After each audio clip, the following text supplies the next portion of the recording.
नमस्कार, news state देख रहे हैं। मैं हूं आपके साथ शुभम त्रिपाठी। सीधे आपको लेकर चलते गोरखपुर, जहां सीएम योगी आदित्यनाथ इस वक्त संबोधित कर रहे हैं। शिक्षा भी अर्जित कर रहा है, अपनी डिग्री भी ले रहा है, अपना डिप्लोमा भी कर रहा है, अपना कुछ और भी काम धंधा आगे बढ़ा करके स्वयं अपने पैरों पर खड़ा होने का प्रयास करता है। हमारे यहाँ अभी भी इसको हम लोग हतोत्साहित करते हैं, जबकि इसको प्रोत्साहित किया जाना चाहिए कि हर बच्चे को अपने पैरों पर खड़ा होकर के उसके स्किल को एक मंच देते हुए समाज के द्वारा उसे मान्यता दी जानी चाहिए। और प्रधानमंत्री मोदी जी ने इसलिए स्किल इंडिया मिशन के कार्यक्रम को आगे बढ़ाया था और उसको जन जन तक, गांव गांव तक पहुंचाने का काम भी किया। एक बड़ा अभियान है जिसमें एक लड़का अपना स्कूल भी पढ़ रहा है, अपने कॉलेज में डिप्लोमा, डिग्री, सर्टिफिकेट या पीजी का कार्यक्रम भी, अपना पाठ्यक्रम भी पूरा कर रहा है, कुछ साइड में अपना काम भी कर रहा है। मां बाप पर आश्रित उसकी बहुत कम है, ना के बराबर है, और वह परिवार पर बोझा न बन करके बल्कि परिवार के लिए स्वावलंबन का आधार स्वयं बन रहा है। यह एक प्रवृत्ति, और मुझे लगता है बहुत सारे लोग आज भी ऐसे हैं जो अपने सामान्य पाठ्यक्रम के साथ साथ इस प्रकार के डिप्लोमा, डिग्री या सर्टिफिकेट कोर्स के साथ अपने आप को जोड़ने का प्रयास करते हैं। बहुत सारे बच्चों को हम देखते थे, वे सुबह सुबह अखबार भी बेचते थे, फिर अपने कॉलेज में जाते थे, डिग्री भी लेते थे।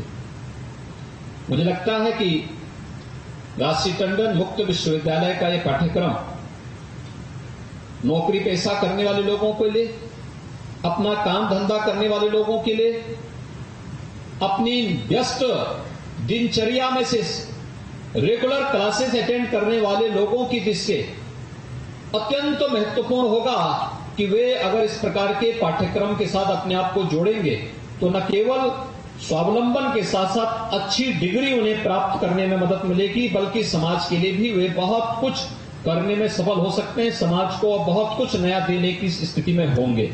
और इसके लिए हम सबको अपने आप को तैयार करना चाहिए। समाज को इस दिशा से आगे बढ़ाने की आवश्यकता है। जो न्यू एजुकेशन पॉलिसी बनी है, जो नेशनल एजुकेशन पॉलिसी के रूप में प्रधानमंत्री मोदी जी ने 2020 में पूरे देश को दिया है, उसके पीछे भी ध्येय यही है। एक साथ लड़के, कोई भी छात्र हो, अगर एक साथ 2 डिग्री लेना चाहता है ले सकता है, डिग्री और डिप्लोमा एक साथ लेना चाहता है तो ले सकता है। एक कोर्स में उसने अपने आप को एडमिशन लिया, उसे लगता है कि नहीं ये कार्य ठीक नहीं है, मुझे दूसरा करना है, उसको इसकी भी स्वतंत्रता मिलनी चाहिए और वह इस दिशा में आगे बढ़ सकता है। मैंने बहुत सारे ऐसे मामले देखे हैं। अभी मैं एक दिन एक यूएस से मेरे पास एक कार्डियोलॉजिस्ट आए थे, तो मेरे पास आए, ऐसे ही उनका मुझसे परिचय हुआ, तो उन्होंने कहा मैं आईआईटी कानपुर का प्रोडक्ट हूं। मैंने कहा आईआईटी से हैं, कार्डियोलॉजिस्ट, आप कार्डियोलॉजिस्ट भी हैं? उन्होंने कहा मैंने आईआईटी कानपुर से अपनी डिग्री ली, और डिग्री लेने के बाद फिर मैं जब बाहर चला गया, मुझे एक पैकेज मिला, मैं यूएस चला गया था। लेकिन यूएस में मुझे लगा कि मुझे मेडिकल के फील्ड को चुनना चाहिए, और फिर मैंने वहां मेडिकल के फील्ड को चुना। फिर मैं वहां पर अपनी डिग्री, अपनी नौकरी करते हुए भी मैंने वहां पे मेडिकल का भी स्पेशल डिग्री वहां पर ली, और मैं एक कार्डियोलॉजिस्ट के रूप में वहां पे इस समय काम कर रहा हूं, यूएस में काम कर रहा हूं। यानी आप देख सकते हैं आईआईटी का अगर आप भारत में देखेंगे वो पूरा वही अलग है, मेडिकल का अलग है, टेक्नोक्रेट का अलग है, लेकिन वहां पर एक, यहां का एक टेक्नोक्रेट वहां जाकर के एक कार्डियोलॉजिस्ट बन सकता है, और कार्डियोलॉजिस्ट बन करके वह आकर के फिर भारत में अपनी सेवाएं भी देने को तत्पर होता हुआ दिखाई देता है।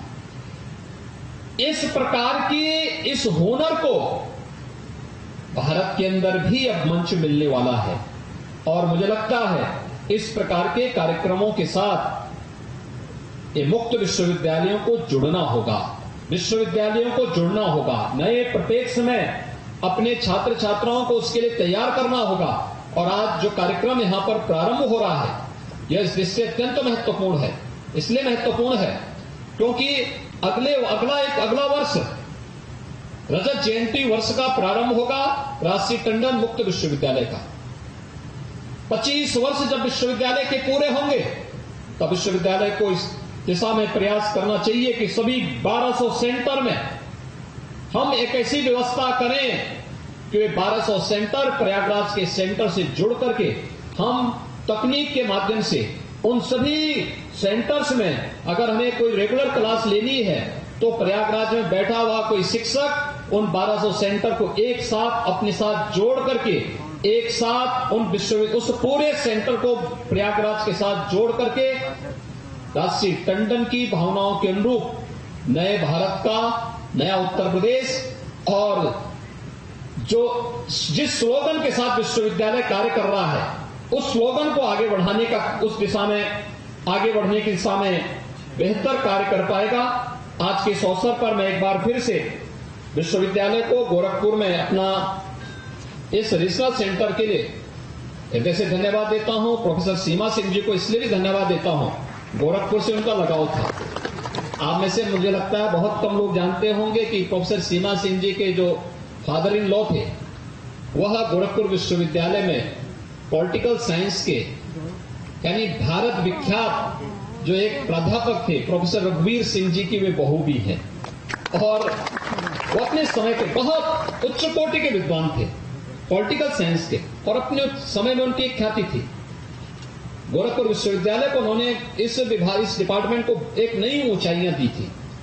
आज वे इस राष्ट्रीय टंडन मुक्त विश्वविद्यालय के कुलपति के रूप में अपनी सेवाएं बहुत उच्च कोटि के विद्वान थे पॉलिटिकल साइंस के और अपने गोरखपुर के इस सेंटर की स्थापना करने में बहुत निर्णायक भूमिका का निर्वहन किया है। मैं आज के इस अवसर पर उन्होंने गोरखपुर में स्वयं आकर के इसमें रुचि ली और मैं विश्वास व्यक्त करूंगा कि विश्वविद्यालय के रजत जयंती वर्ष के अवसर पर विश्वविद्यालय गोरखपुर सेंटर के साथ साथ सभी 1200 सेंटर को हम लोग उन तमाम तकनीकी व्यवस्था के साथ जोड़ करके जो नेशनल एजुकेशन पॉलिसी का मुख्य उद्देश्य है उस उद्देश्य की पूर्ति करने में अग्रणी भूमिका का निर्वहन राष्ट्रीय टंडन विश्वविद्यालय करने में सफल होगा। राज्य सरकार के स्तर पर जिस भी प्रकार के सहयोग की आवश्यकता इस दिशा में पड़ेगी राज्य सरकार इसमें विश्वविद्यालय को भरपूर सहयोग करेगा।